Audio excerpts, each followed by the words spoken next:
Bonjour à toi. Enfile ton costume de justicier car cette fois on suit la voie de Vigilante My Hero Academia.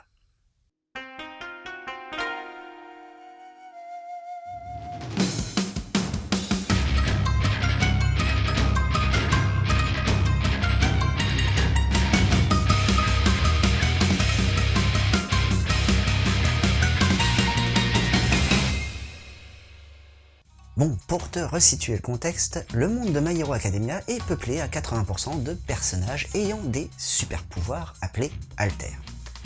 C'est dans ce monde qu'on va retrouver Koichi, un jeune étudiant fan du super-héros du moment, All Might. Et comme tout bon fan, il rêve de devenir comme son idole, c'est-à-dire un super-héros. Mais bon, vu l'âge qu'il a, intégrer une école de super-héros, ça va être compliqué pour lui. Mais bon, il a décidé tout de même d'utiliser son pouvoir glissade pour aider les gens à sa manière, en ramassant les ordures ou en aidant les gens au quotidien. Enfin, tu vois le topo. Mais bon, d'un point de vue légal, il est hors la loi. Pourquoi, tu vas me demander? Eh ben, c'est tout simplement que l'utilisation des super pouvoirs, hors accréditation des super-héros, est interdite.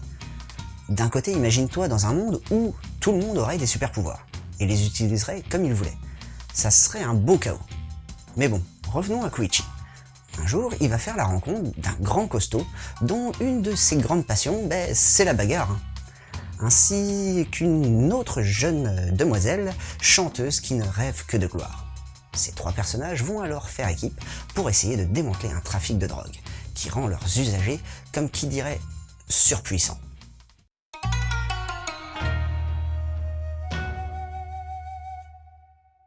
Alors c'est Bettencourt que l'on retrouve aux commandes du dessin. Pour le moment peu connu en France car une seule de ses séries a été publiée chez nous, il est pourtant à la réalisation d'une dizaine de séries différentes au Japon, principalement du shonen et du seinen. Donc avec cette expérience, le dessin devrait avoir de bonnes bases. Mais bon, je t'avouerai être un peu mitigé. Attends, je t'explique. On va tout d'abord commencer par ce que j'ai apprécié. Pour commencer, on a un dessin bien plus sombre que dans la série de base, avec pas mal de nuances de gris, et du coup c'est assez cool. Les personnages sont bien travaillés, comme le personnage de Knuckle Duster, qui pour ma part m'a fait penser un peu au Batman. Mais bon, après, ce qui me chagrine un peu, c'est le recours assez facile au trait de mouvement, lors des actions. Alors oui, c'est bien, ça te donne de la vitesse, c'est cool et tout, mais bon, quand c'est utilisé trop régulièrement, ça a plutôt tendance à redescendre la qualité de la scène, et c'est bien dommage. Et ensuite, le deuxième truc qui me dérange aussi, ce sont les arrière-plans.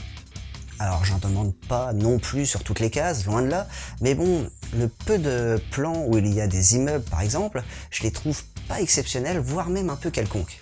Et c'est bête, parce qu'il suffirait de quelques fonds un peu plus travaillés pour donner un peu plus d'identité à ce spin-off.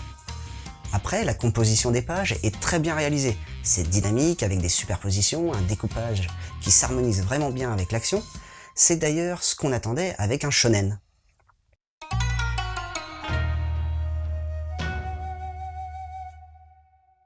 Celui qui est en charge du scénario, ce n'est autre que Furuhashi Hideyuki, qui avait déjà adapté un roman, le Alpha Zetman Another Story, qui était un spin-off de la série Zetman. Donc là, c'est sa deuxième adaptation de spin-off. Et je vous avouerai que je suis agréablement surpris. Pourtant, je partais avec un a priori, car en effet, je suis pas trop fan de spin-off de séries. Enfin, surtout quand la série de base en est à ses débuts. Je trouve que ça donne tout de suite un côté très pompe africain, si tu peux me permettre l'expression. Il n'y a qu'à voir la série L'Attaque des Titans par exemple, qui compte 4 séries parallèles à la principale, alors que c'est très bien, hein, on développe l'univers, c'est même super. Mais bon, au bout d'un moment, faut que la trame principale avance aussi. Bon, j'ai un peu dévié du sujet, revenons à Vigilante. Alors, l'univers est un peu plus sombre que la série principale, sans pour autant abandonner les scènes d'humour. Et donc, comme ça permet au lecteur de la série de base de s'immerger assez facilement, sans pour autant avoir un copier-coller. Ensuite, pour tout te dire, on sent encore plus l'influence des comics dans celui-ci. Mais attention, pas du super-héros, là, on serait plus sur du justicier comme Watchmen ou encore Batman. C'est surtout le fait que les personnages mènent leur enquête à leur façon et ont leur propre sens de la justice. D'ailleurs, Knuckle Duster n'hésite pas à arrêter n'importe qui passe dans la rue pour les interroger, et ceux qui ne veulent pas lui répondre passent tout de suite dans la case suspect. On peut donc voir Vigilante comme une sorte d'hommage au Chevalier Noir. D'ailleurs, ça me fait penser qu'il faudrait que tu lises l'une des dernières sorties Batman, c'est le Batman The Dark Prince Charming de Marini, où tu vas retrouver Batman face au Joker.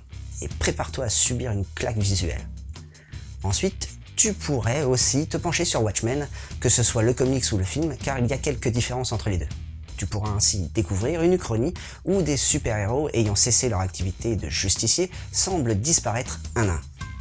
Et aussi, si tu veux te familiariser un peu plus avec cet univers, je te conseille de lire la série de base que tu pourras découvrir aussi grâce à Mangano.